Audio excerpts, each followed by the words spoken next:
Welcome, CVC So Podcast listeners. This is a special episode because Evan is not here. Woo! No, Woohoo! Yeah. we are Evanless, which means That's we'll be on not why topic and on it's time. special. No, That is not why it's special. Yeah, that's no, it is special because this is episode 50. Half a century.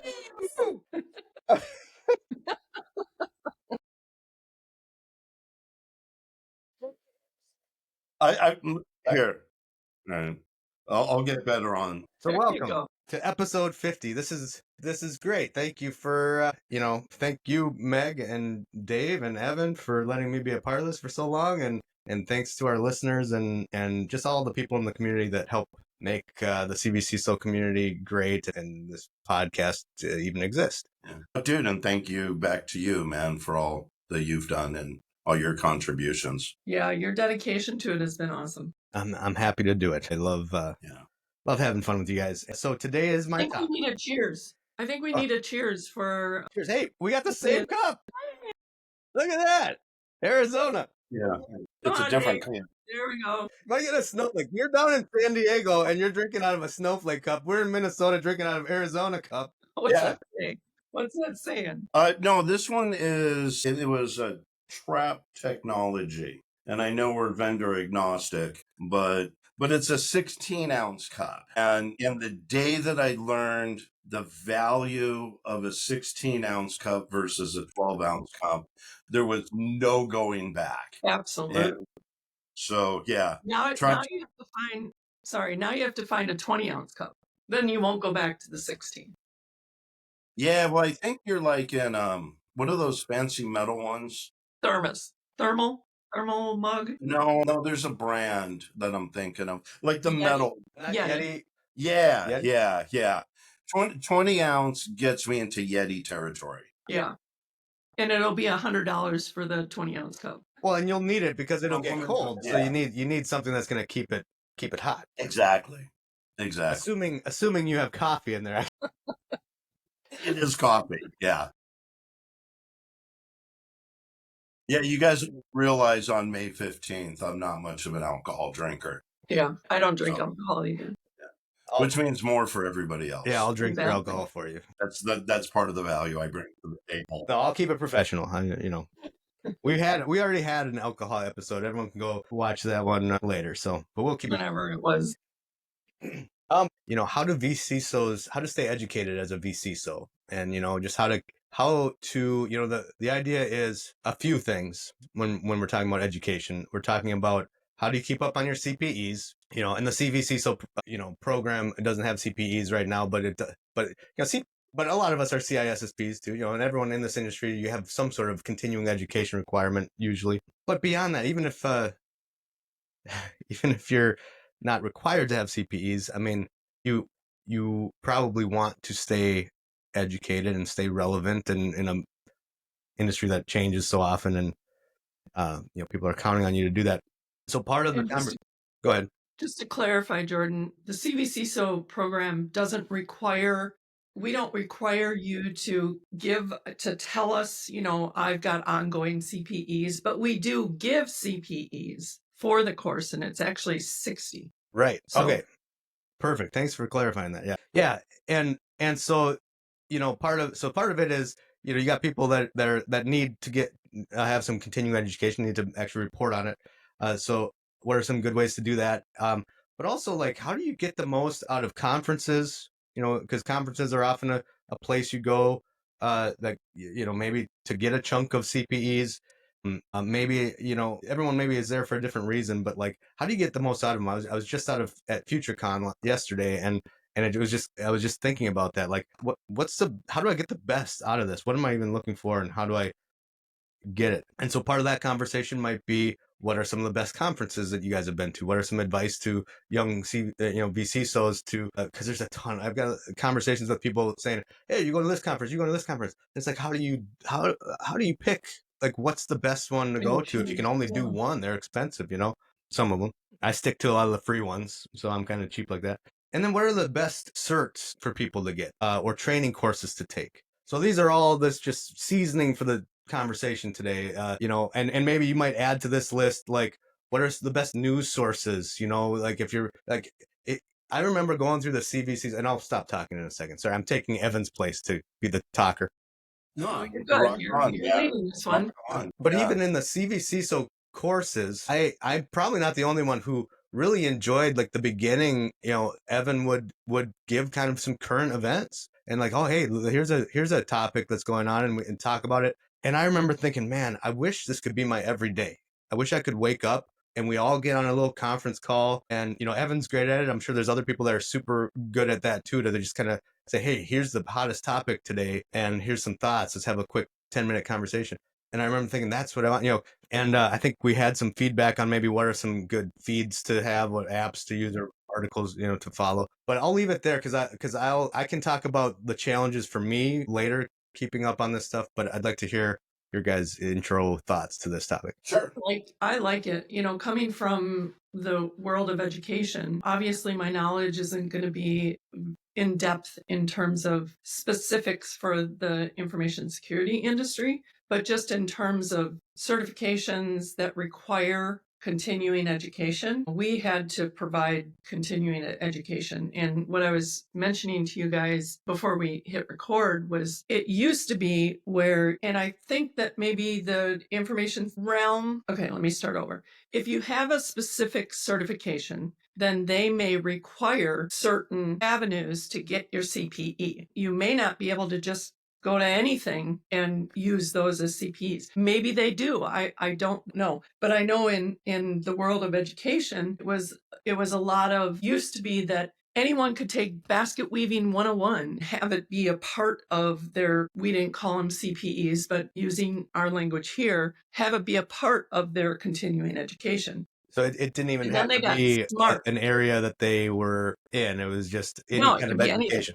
Yeah, it was just keep learning. Didn't really matter what you were learning. Then they changed it, I don't know, probably at least a decade ago, maybe even more. They changed it where what you had to prove that what you were going to take or wanted to take was relevant to the job, relevant to the subject area. So I don't know, like if CISSP, do they have like, here's relevant topics. Do they do that? Yeah. Well, like for CISSP or ISC squared, who's behind that, when you go do whatever you do, you future con for the day sort of thing. When you go in and submit the CPE, they say, okay, does it align to, which of these does it align to? That's good. And those things that it's saying, does it align to, are the parts of the body of knowledge of the certification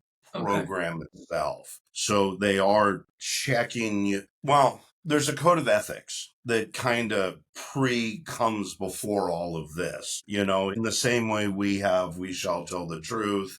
And, these things we can sit here and think are common sense, but need to be dictated or established. So it's saying, as you are submitting this and adhering to the code of ethics that you agreed to, you are saying this course or whatever you completed aligns to these. Do all of the governing bodies perform that way? Like, CompTIA, do they all require that vetting? Yes, in their own unique, special way. CISSP is pretty clear on the path. Like when you go to submit the CPE, it's probably 6 steps. When you log in, you say, this is what it is. And you have to submit a PDF of what it is.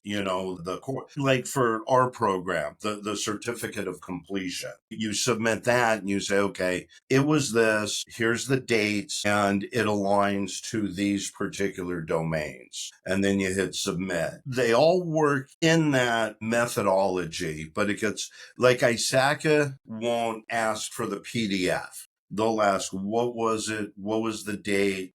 How many CPs did you earn on it? And CompTIA does similar, but asks for the PDF.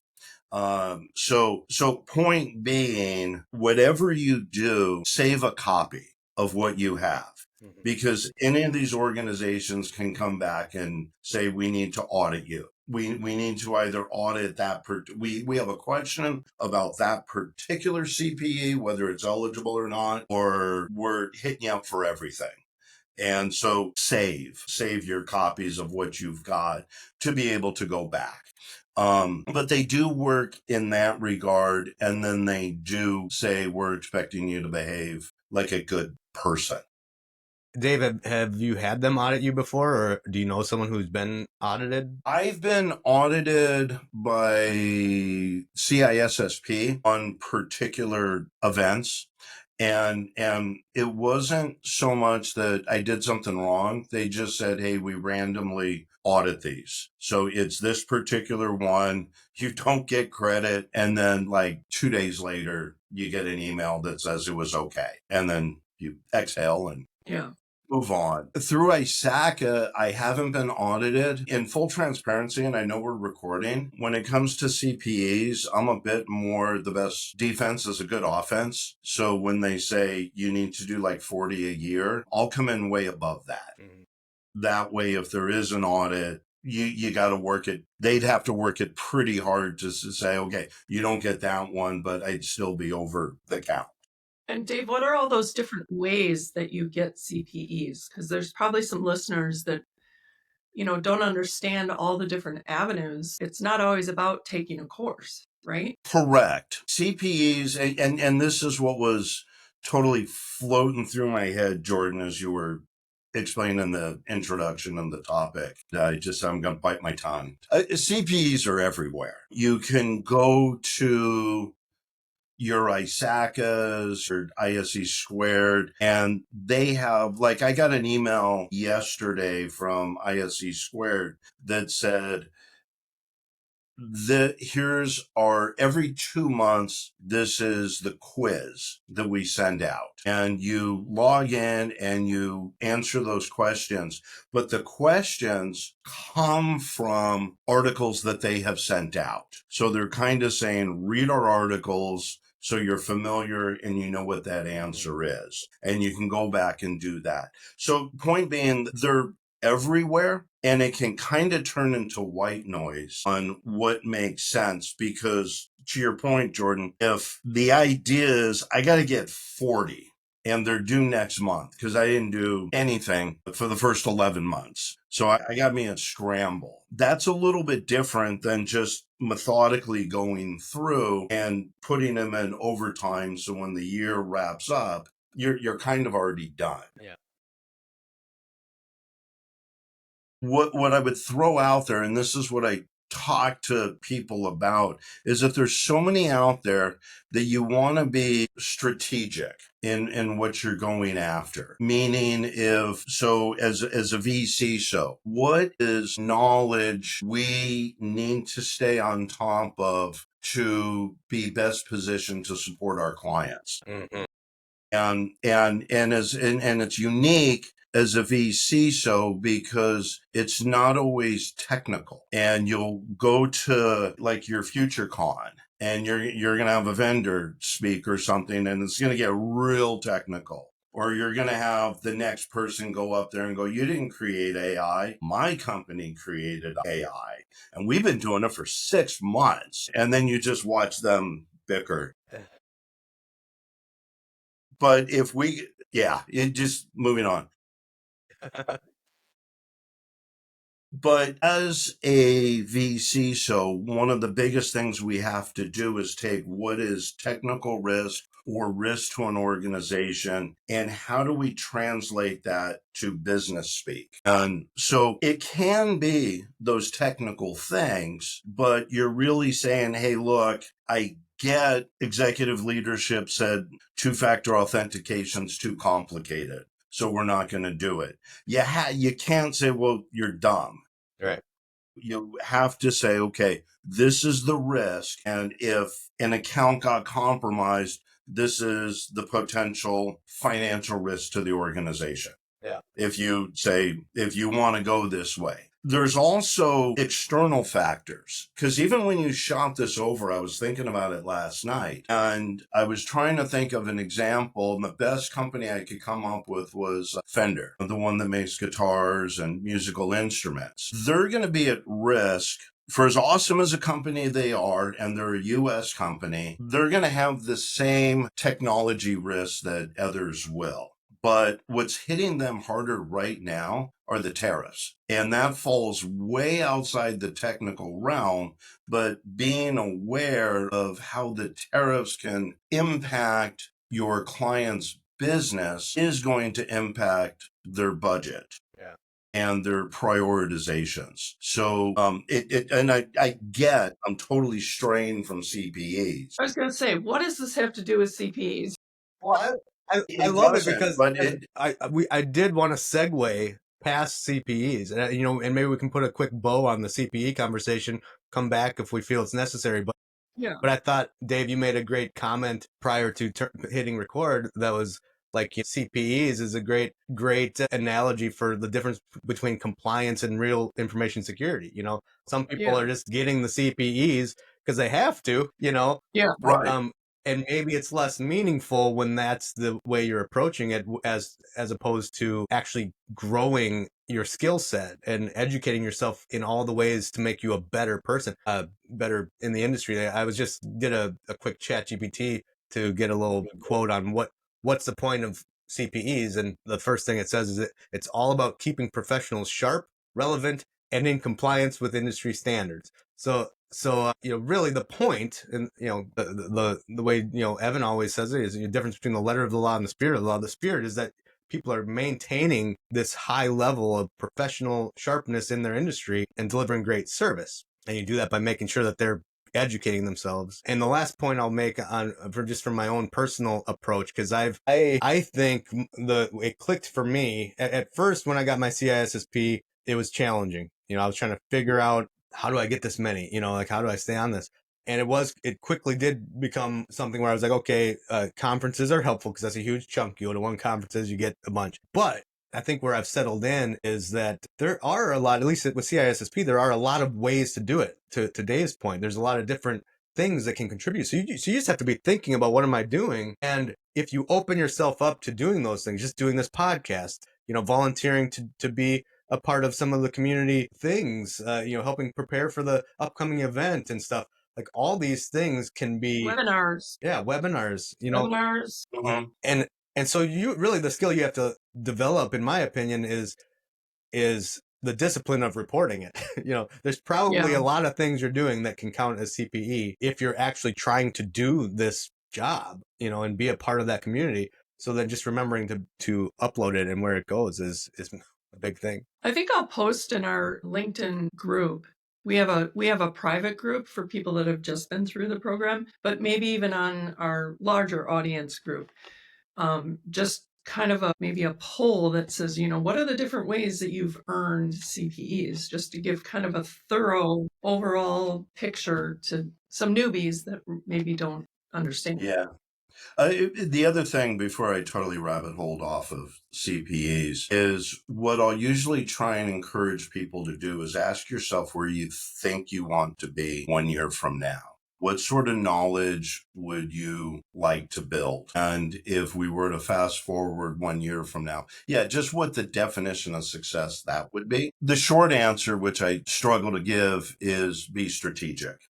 Meaning, if we can, Meg, where would you like to be 1 year from now? And if we can identify that, then through this maze of where CPEs are, we can start to be a little more laser focused in support of what your objective is. Yeah. We do that in education. We do that in education all the time. It's like backward design. What's the outcome? Mm-hmm. What is your outcome? And then work backwards. Yep. This is where I want to be. How am I going to get there? Yep. Amen. It's the exact same. And I'll have that conversation with different people. And whether it's, someone who's been around the sun a few more times like us, or someone who's just getting into the industry, that answer is going to be unique. But the process is the same. And then once you kind of identify what those are, then we can start to go after them, and it'll play that way. So anyway, I wanted to unbow the CPE, say that, and I'll put one of the things you said, though, and then you were kind of talking about maybe the articles that you were reading or getting knowledge from. How do you turn getting educated by articles that you're reading into a CPE?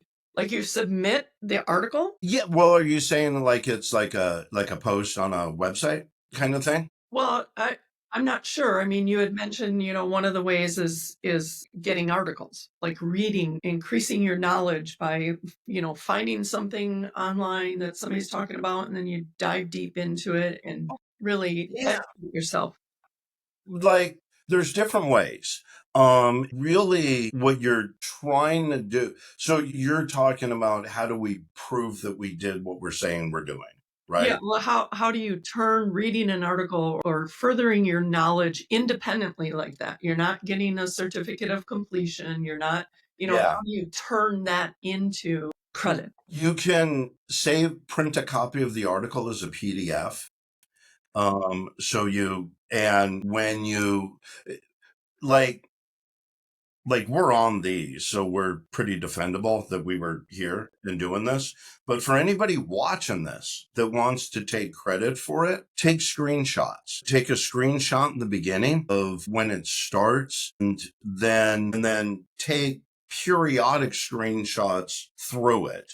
So you're kind of showing where, and when I say take a screenshot, I mean include, well, these will be on YouTube. So you're capturing all of that, but I'm on a Windows machine. So make sure your screenshot captures the date and the time down in the toolbar as well. So you can kind of cross correlate where you're watching the webinar, you're capturing that, and you've got one screenshot that shows the start date and time. And then you're halfway through, grab another one. It's going to show the time updated, and then one towards the end. And you're kind of taking those, like I would take those screenshots, make one PDF out of them. And then that's what I would submit, the title and everything. That way, if they came back and said, well, prove that you did it, there's the evidence. Cool. All right. So we put a bow on CPs. Well, it just, yeah. I mean, Jordan, when you threw this out there, like I said last night, the mind was kind of, boo, of all the different things, because there are CPEs. To me, those are the formalized education type of stuff. It's the textbook. Are we staying on top of news? Things like that. But then there's also that other part that's unique about a vCISO, where the vCISOs, our clients basically expecting that we're doing that stuff. But if, that's why you'll see some, and that's what's kind of neat about our program is you'll see some places where it's just a vCISO, say in healthcare. So we have to be very familiar with laws, regulations, what's coming down the pipe, things like that. And then we could have another client that's in manufacturing, and it's a little different. And that's what made me kind of think of Fender last night. Evan always says it, and he's quoting the dude's name who escapes me, right? Warren Buffett. That the language of business is accounting. And if we're not speaking that language, we're not meeting the client where we should be. And I've worked with some different industries will have different levels of regulation or compliance requirements. Money, healthcare, way more regulated than somebody doing manufacturing. So you kind of have to know that aspect of business to be able to meet the client where they're at. And it's interesting because I've never really taken my studies on that and said, well, how can I get CPEs from them? It was always just, all right, what's Russia up to now? Kind of a thing. Like there was a article saying, I saw it on Reddit, where, do you guys remember when Noble 4 hired somebody from the North Korean government and they caught it a little bit later? Mm-hmm. That's the one that got caught. The article was about the other 500 plus that haven't been caught. Right. And, I've never really taken that and looked at it as a CPE, but it just was something. As much as I look at internal factors and how we're trying to help an organization build out a program and everything, trying to look at the other side of the fence as well, of the external things like that. So anyway, I digress, and please. Putting a little plug in here for something that we're doing that Dave has kind of brought to the academy is the idea of content providers. I would think that if somebody wanted to be a content provider, and if you want more information about that, just reach out on Discord or the LinkedIn. Yeah, But I would imagine something like that could result in CPEs. absolutely. Yeah, I wanna share something real quick. Yeah, I'm gonna share my Please. screen if I can. Let's see. I'm gonna do. Where's my screen? So because as you were talking, I was thinking, so this is on the ISC squared. This is a guide to CPE credits, and so this kind of spells out a lot of the things that we've been talking about. Nice. And you can see that, like, there's things like professional development, activities around enhancing professional skills, leadership training courses, so even things outside of cybersecurity, unique work experience, or did you participate in a project? And that makes me think of things like, from the mentorship side of things that we're trying to do with CVC. So if you're able to kind of shadow an assessment or something like that, could be considered a CPE. So and then this is kind of like what you were talking about just now, Meg, blog content contributor, exam development, chapter meetings. Like, so there's a lot of ways, like, they've made it. And so if you're just pursuing this field and you're making yourself available to the community and the things that are happening and participating and trying to grow, you're probably doing a lot of things that can be considered CPEs. Nice. Yeah. That's a good find. That's gold, man. Yeah. Actually, if you can share that link with Meg, maybe you can add that to the description just to help people kind of start to find that path. Yeah. And even when we were chatting about before you hit record, two things. So to your point, we get credit for like an hour of doing each podcast. If we actually prepared and had and put together a presentation. Don't look behind the curtain.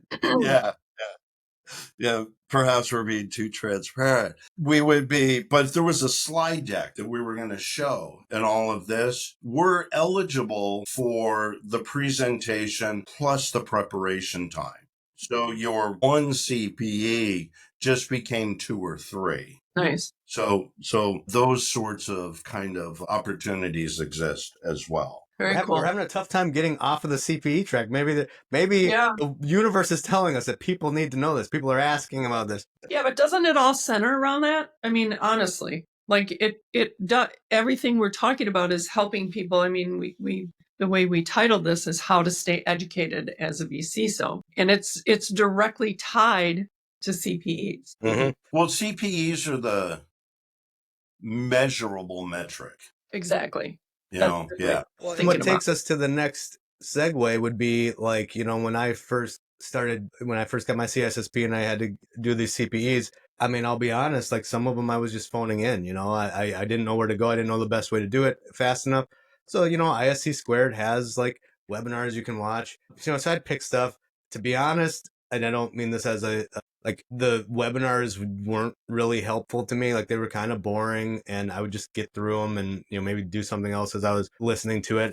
And so I think there's a topic for us to uncover here that is moving beyond the compliance of the CPE and into actually getting value from it. Like, if I'm going to watch, if I'm going to have 40 hours of education, if I'm serious about this, like, I want to be 40 hours smarter. I want to be 40 hours better. I want it to apply, which is what you were kind of bringing up, Dave, like understanding where you want to go with it.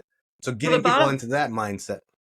The bottom line with any learning is, and we say this at the beginning of our course, you're going to get out of it what you put into it. You can go through this 60 hours and you may even complete the course. But if you just kind of went through the motions and turned in assignments because at the minimum, because you knew that you needed it in order to complete the course, that's what you're going to get out of it. If you truly embrace the different components of whatever learning you're doing, and you have, I go back to when I was in college. Okay. So when I was in college, my undergrad, I think there was a lot of that. It was just like, I got to get through this. I got to just do what I got to do in order to get my degree. And honestly, looking back, I wasn't very passionate about what I was doing. But by the time and I think I shared this before, and this dates me a little bit, the first time I could take a course or any learning on computers was my sophomore year in college. First time. And it was all programming. There wasn't any GUIs. It was all, you had to be on a command line telling the computer what to do. But I was fascinated. The thought of though changing, maybe it was my junior year because I had been through, I was already on the trajectory to get my degree. So by the time I could the thought of, I got to extend being here, change a degree. No, I'm just going to stick with this. Well, after I had been in the working world for about 5 years and was in more of the business world than the education realm, I wanted to get my MBA. Well, when I went to go get my MBA, I was passionate about that. So, man, when I was in those classes, like I wanted to learn what they were talking about. I didn't want to just get by and do the minimum in order to get a passing grade. It's like I truly wanted to understand what it was that I was learning. And I think that's kind of a mindset thing. Oh, absolutely. Yeah. I think, Yeah, because if you consider the alternative, what are you going to get out of it? well, and I think it brings up the idea of that people learn differently too. So it I am certainly someone, and this goes back to me maybe evaluating some of the trainings that I was trying to take early on in my CPE career, but like I can study things and pass tests, none of that, and walk away not being able to do the thing. I if I'm trying to actually build my skill set, I need hands-on. I need role playing. I need shadowing. I need, one of the most valuable things for the May event coming up, the CVC national gathering that we're doing. And this is a shameless plug for that. But like one of the things is that workshop, the tabletop workshop. There's going to be lots of great content and things to listen to and things to learn. But what's going to be the value to me, and I think probably a lot of folks, is sweet. I'm going to be able to sit around with people that have done these tabletops many times and participate and see and Feel.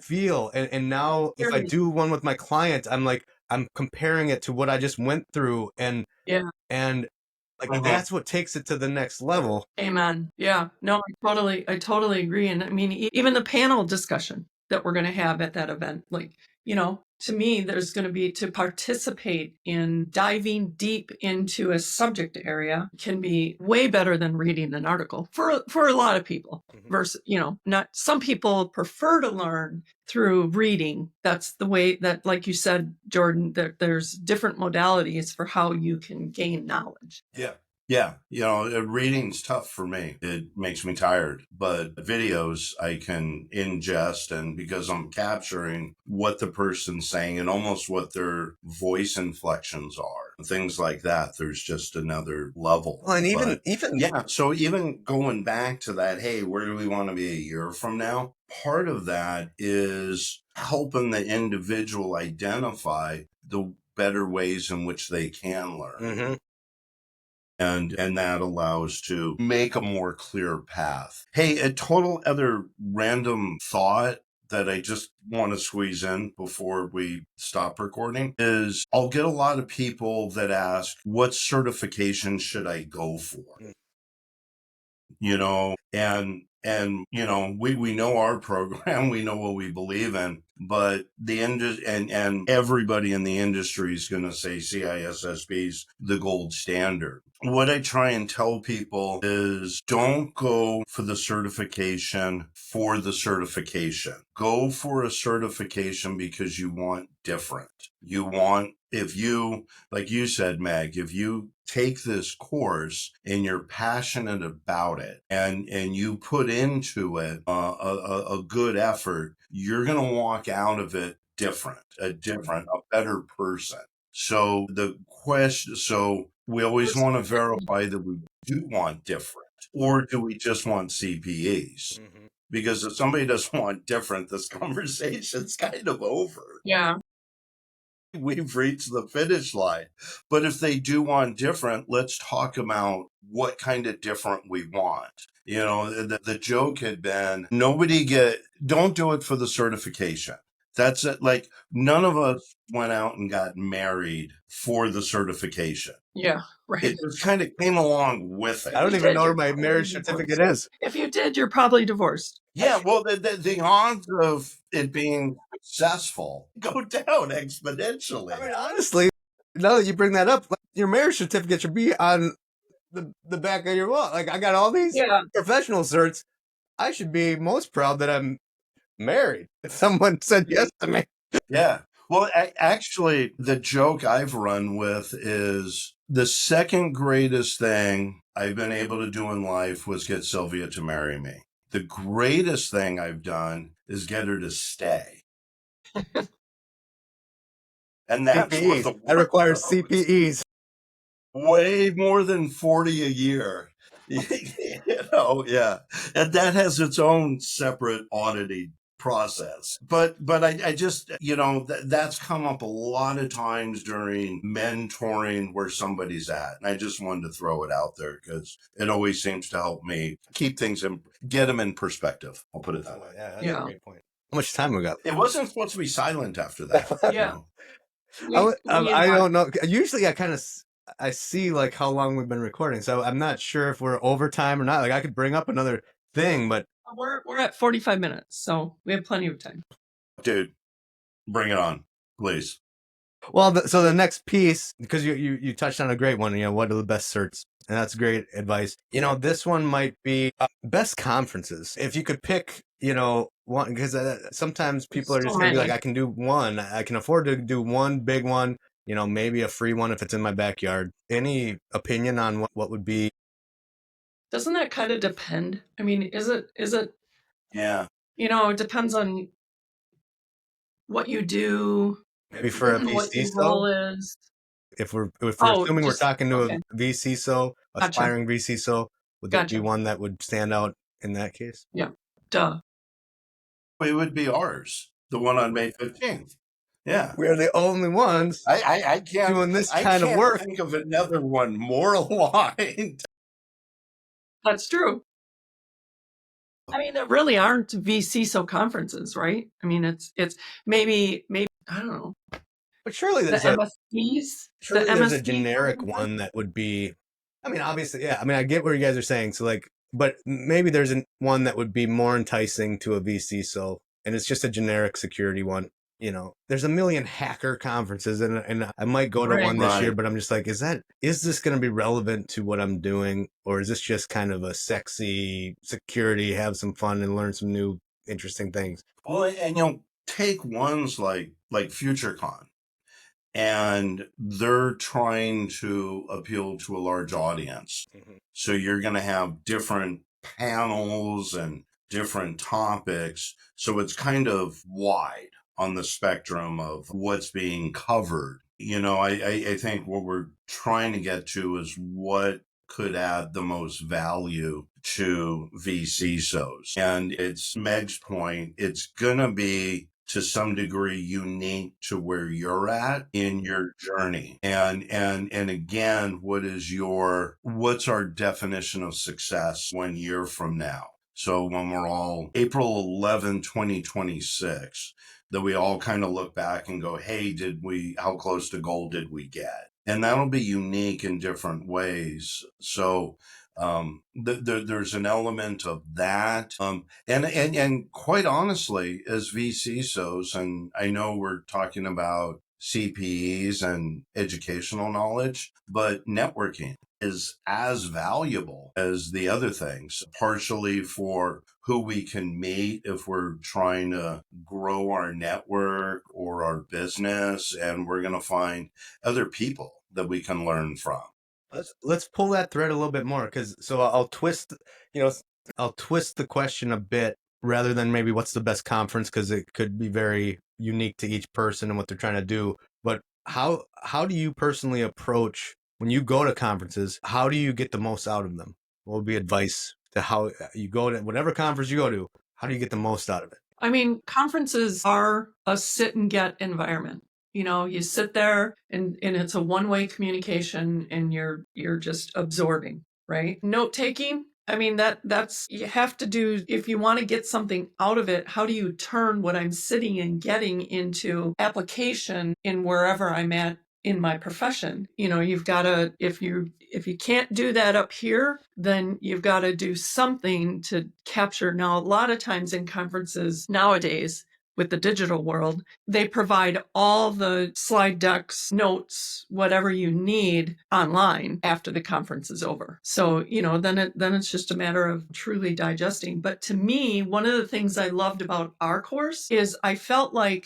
honestly felt like, and it just happened to be like where I was at in my career at that time. I was a security analyst. They sent me to the training and I felt like, oh my gosh, everything I'm learning, I can turn right around and apply it to what I'm doing. Mm-hmm. When you're in the conferences, whatever, because they always have breakout sessions, whatever you feel could be applicable to what you are currently doing in your profession, then you can take the knowledge and apply it at work. If you can't apply it at work or in what you're currently doing, then, they say, like, I don't know the percentages, but if you just hear something, you only remember a piece. If you hear it and write it, you remember a little bit more. If you hear it and apply it, that's like the highest level of learning that can be done. Yeah, I can say that, like, my approach is that, like, when I go to a conference, I don't take any notes. First of all, I'm a horrible note taker. Second of all, even if I took a bunch of notes, they'll sit somewhere. I'll never really go back to them. There's just too much chicken scratches and There is. So what I do is I just listen for the gold nuggets. Exactly. Anything that makes me go, that's a good idea, I write that down. Yeah. And I like to put it in the, I do take a lot of pictures. I mean, I know they send out the slides, but I do take a lot of pictures, like when a slide kind of means something to me. But yeah, the way I simplify it for my dumb brain is just, if it makes me go aha or raise my eyebrows, I write it down, and then Yeah. that's when I go back, later on and say, okay, these are the things, which one am I going to implement? Right. And that's a really good point because, most people can't digest an entire hour of topic. And so finding what those little golden nuggets are that you can then take and apply, to me, that's the best learning there is. Yeah, amen to what you both are saying. The only thing I would add to that is before the conference happens, try to put together a plan. Yeah. Identify who the speakers are, what the topics are. And if it's whatever the topic is, hey, what could I learn from that? Just having a bit of a visualization going in. This is what I think this individual is going to present about. And then this works for me because the other voices in my head, it helps subdue them. So I'm kind of hearing it a little more clearly that way. But the other thing I'll do is look at who all the vendors are and understand who they are, because that's giving you, initially, it's giving you who had money to do this and what sort of things are driving. I had made the joke, and it's probably good that it never got adopted, but the pitch I made to FR Secure's marketing was make a bingo card that highlights what's wrong with the industry. And you give them out at your booth and you say, go find somebody that has an easy button, or somebody that says powered by AI, or 100%, and go play this sort of bingo thing. But it was a way to under what's going on in the industry. What are others being told in addition to us? If our vCISO clients attending, what are they hearing from these people? That kind of full circle sort of thing. But then you can go but you can also say, wow, 80% of these people are pitching data inventory, or whatever. But if you understand, it'll kind of give you a little bit of a layer of understanding of the composition that we're walking into. And then at the same time, you can go visit those vendors as much as you want. Yeah. And maybe there's something strategically you can learn from them. Maybe you get a koozie, or a beanie, for your effort, but it allows to make your experience there a little more strategic. Yeah. One of my mentors always said, plan the work the plan. Yeah. So if you go into the event with a plan, then you can work it. Another important part of the plan, I think that, it'd be easy to overlook is networking. Networking's Identity. huge. Now, I was never very good at that because I'm kind of an introvert. So I don't have trouble speaking to strangers, but trying to develop this let's talk afterwards kind of thing was never very easy for me. But I think networking is a really big piece, like aligning yourself with people that seem to have kind of the same, but that requires you to branch out a little bit and So talk to strangers. what are some tips to do that? What are some tips for our listeners? Like, that networking is going to be a big way you get something out of the conference. Yeah. And a lot of us maybe get uncomfortable. We'd rather just listen to the content than go back to our room. What are some easy tips to take a step? The ways that me personally, that I have done that is if there's a speaker that I really connect with, going up to that speaker afterwards. And a lot of times they'll share an email or whatever, but then trying to build that connection. Hey, my name is, and I'd love to pick your brain a little bit more. And I have your email, but just wanted to introduce myself so that you can start building that connection. And then, in conferences, again, it's a sit and get environment. So you're kind of just sitting around people. You don't really know who you're sitting around initially, but trying to build some of that with the people around you. Maybe there's a person that asks a question that piques your interest, going up to that person and trying to connect with that person. Hey, I really liked what you said and the questions that you were asking. Can we stay in touch after this? I'd like to pick your brain a little bit more. Those are just two top of mind. One thing I share with people is if you're more on the introverted side, or a lot of the other people there. Yeah. ISACA, God bless all the ISACans. Information Systems Audit and Control Association. Auditors are not people that really are extroverted. No? So I know, shock. But I love them. And so you do. They're dealing with the same thing you are. And so if you, in a way, kind of break that ice, that's what both sides were looking for. And then the other thing, at least what got me through, was just be complimentary.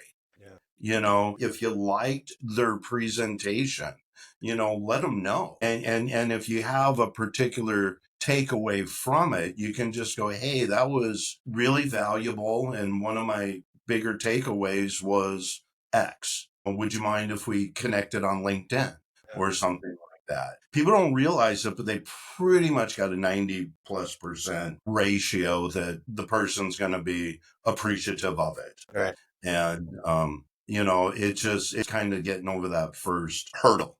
Sort of thing. You know what I find awkward? So you guys are kind of talking about going up to the speaker afterwards but I find it awkward when you're sitting at the tables, you're sitting by all these other folks, and there's that kind of networking too. You're at the same table, and I've always just dreaded it because I just know that the questions that are gonna come are what company are you with? What do you do? How long have you been doing that? What tools do you use? It's like the same thing every time. It's kind of so, especially for MSPs, it's like, so what remote management tool do you use? And I've just gotten so sick of talking about that stuff that I hate it. But at the same time, it is kind of like a way to get people talking because a lot of people are, they know that, and you ask them too hard of a question, maybe it's whatever. But yeah. Well, now, do you mean you're getting, sorry, Meg, I just don't want to lose this thought, but do you mean you're being asked those questions or that you're asking those questions? I'm being asked those questions and I don't like it. And I'm tempted to ask those questions and I don't like it. Yeah. Well, on the first part of that, you can take the questions and the answer, print them out and get it laminated. And when they ask, just hand them that. Here's my deed. Yeah. Yeah. Here's Can we the move on first to the 6 more things interesting that- conversation, please? Yeah. Right. Yeah. Just here's everything I think you're going to ask. What is this missing? So the value to me is I can update this. What I really want to But ask is, you- what are you binge watching today? You know, like that. What's good on Netflix these days? I don't have it anymore. So Yeah. Right. All right. So in closure, we're a little bit over an hour, so I think we need to wrap this up. I did want to share I a talked to you resource guys for that I 5 found. hours. You know, I just went online when we were talking about this because I think MSSPs is probably close to the work a vCISO does, you know, managed security service provider. So I just went and Googled, you know, MSSP conferences. And one of them that I came up with is here. MSSP Alert. Don't know anything about them, but it's something at least to look into. But like here in April, from surviving to thriving, choosing the right SIM for MSSP success, turning compliance into growth by leveraging security frameworks for success. Going into May, and I'll stop after that. Why MSSPs need threat intel services. So there's a lot in there. Now, whether it's like a way to get people to attend something to buy their tool, that very well could be. I don't know. I tried to look up and see I what think this. MSSP Alert they've been around for a while, actually. And I think they're more Okay. like, I don't think that they sell anything. I Okay. might be wrong over the years, but I first started following them just because they kind of had like an alerts, like email thing where it's like, oh, what's the Yeah. latest InfoSec news kind of a thing. And I'll put that link in the show notes so that you Hey, have access. if I can throw to that. one other plug in, if anybody's interested for the ISACA chapter out here in San Diego, every month we have our meeting, and the meetings are hybrid. So they're available online at no cost and open to the public. So if anybody wants to visit and attend any of those, if you find something that resonates well with you. Ironically, Matt, Are those something you have to be in the San Diego area to attend, or is it on? No, they're on Zoom. We have them hybrid. So if you're here, come, join, we'll give you lunch. But if you're not, join us on Zoom and you can watch us eat and hear the listen to the presenter. Yeah. But seriously, Meg, ironically, for what we were talking about InfraGard, the plan is the September ISACA meeting is what is InfraGard and what would be the benefits if you were to join. And we've got a couple members from the San Diego InfraGard chapter talking about it. So if anybody's interested, it's wide open, available to the public. And no gatekeeping. You do not have to be a member. We just want to share the knowledge. Okay. The end. All right.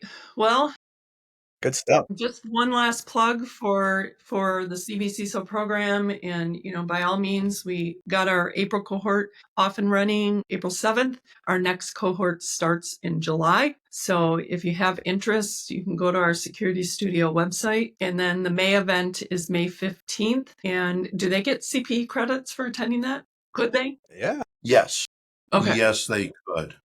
So it is free and you get CPE credits. So join us. We do offer a hybrid model. So we will have an online option where you can listen from afar, and hopefully we'll get it working this year where you can actually participate in discussions through Q&A. And otherwise, we'll see you in Minnesota. Yeah, and anybody attending that online, do that screenshot thing, because we're not really tracking who's attending remotely and stuff like that. So it's more of a self-report. But awesome. But yeah, be there or be square. All right. It's going to be there. Yeah. Have a good day. Yeah. Right on. Thanks.